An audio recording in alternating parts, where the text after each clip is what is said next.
नमस्कार बच्चों, स्वागत है आपका सीधी क्लासेस में। तो आशा करता हूँ कि आप लोग की पढ़ाई सही चल रही होगी। तो हम लोगों ने क्या किया था, कल हम लोग का 60 तक का क्वेश्चन हम लोगों ने सॉल्व कर चुका था। ठीक है, आज हम लोग क्या करेंगे, क्वेश्चन नंबर 61 से हम लोग सॉल्व करना शुरू कर रहे हैं।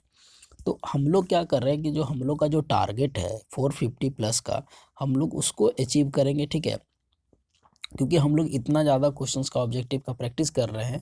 तो आई होप, मैं आशा करता हूं कि हम लोग का इतना मार्क्स आना ही आना है। ठीक है, क्योंकि हम लोग को उस लेवल का अपना तैयारी रखे हुए हैं। ठीक है, तो हम लोग क्या कर रहे हैं, आगे आपको शुरू करते हैं।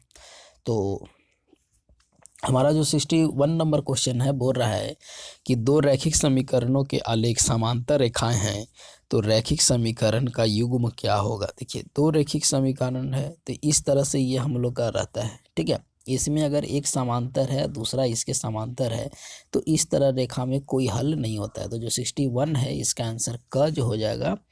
ठीक है, ए नंबर ऑप्शन हम लोग का सही हो जाएगा। ठीक है, इसमें क्या होगा, ए नंबर ऑप्शन हम लोग का सही होगा। अगला जो है 62 बोल रहा है कि इतना और समीकरण इतना में हम लोग का वैल्यू कितना होगा। ठीक है, देखिए, तो ये सब क्वेश्चंस को मैं इधर लेके सॉल्व कर रहा हूँ, क्योंकि ये सब क्वेश्चंस हम लोग को विलोपन विधि से सॉल्व होंगे। तो हमारा क्वेश्चंस क्या था, मैं यहाँ लिख दे रहा हूँ आपका क्वेश्चंस को।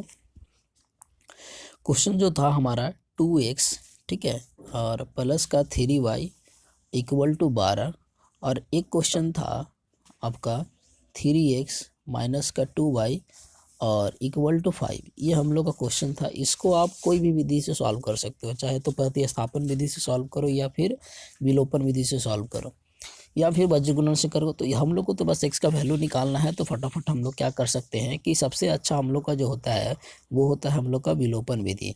तो 3x माइनस का 2y इक्वल टू 5 विलोपन विधि में मैंने आप लोग को सिखाया था कि इसका सबसे अच्छा उपाय है कि हम लोग जो भी साइन जो देख रहे हैं, प्लस माइनस जो साइन है, उसी नंबर को हम लोग क्या कर दें, सॉल्व करना शुरू कर दें।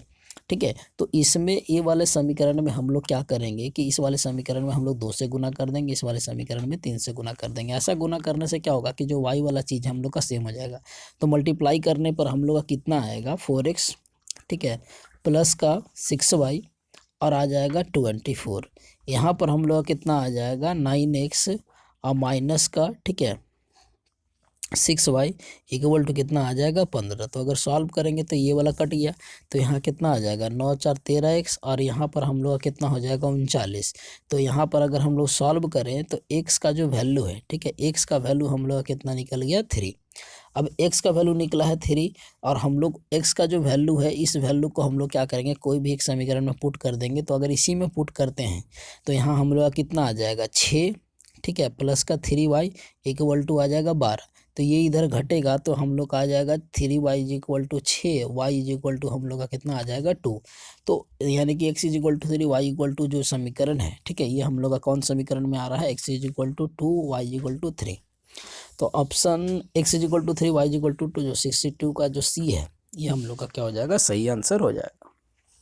63 में फिर से हम लोग को क्या बोला है कि समीकरण इतना है, ठीक है, 3x minus Y equal to 5 और 6x minus 2y equal to k है, कि कोई हल ना हो। कोई हल ना होने के लिए हम लोग का कंडीशन क्या होगा, देखिए, तो कंडीशन क्या है कि यहाँ पर ही 3/6 हम लोग पुट करेंगे इक्वल टू है माइनस का 1/-2, और यहाँ पर कितना हो जाएगा, 5/k, यानी कि कोई हल ना हो।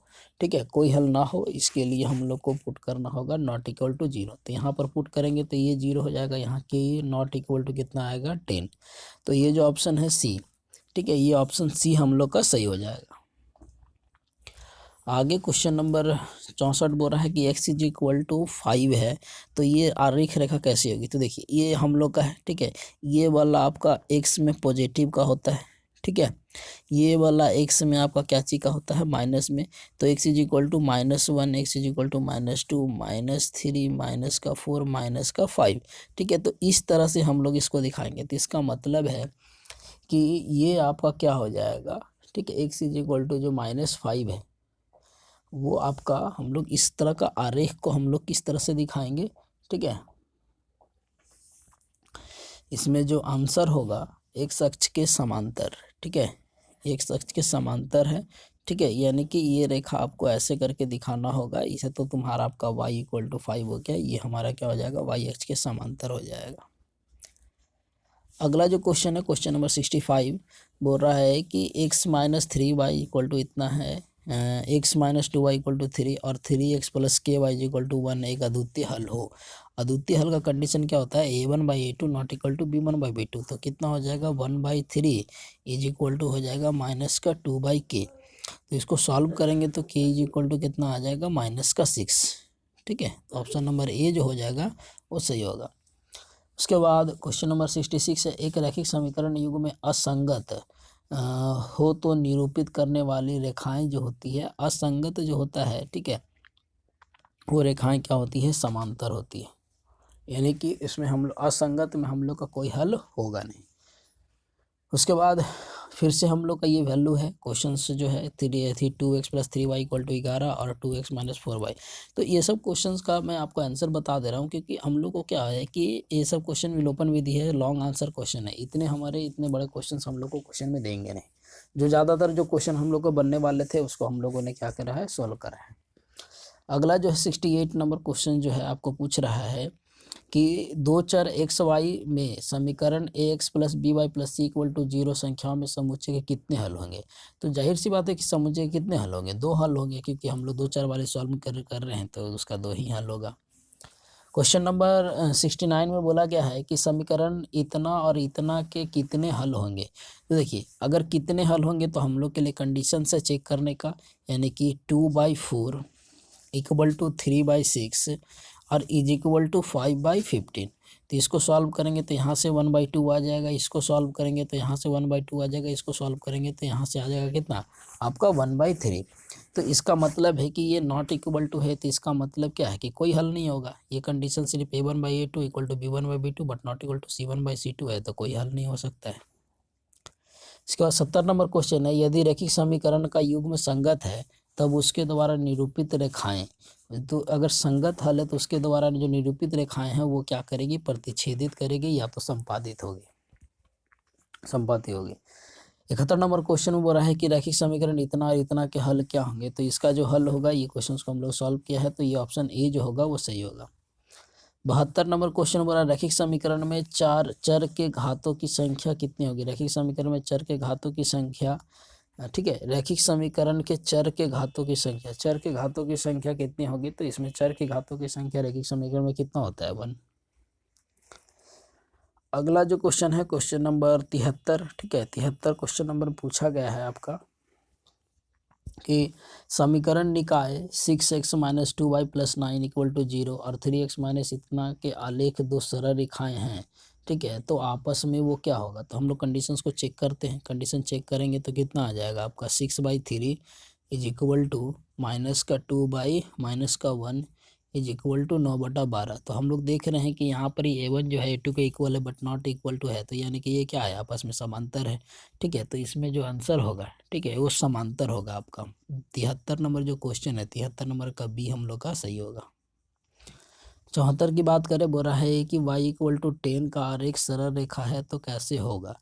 ठीक है, y इक्वल टू 10 यानी कि ये है आपका, ठीक है, तो 10 आपका कैसे आएगा, 1 2 3 4 5 6 7 8 9 10।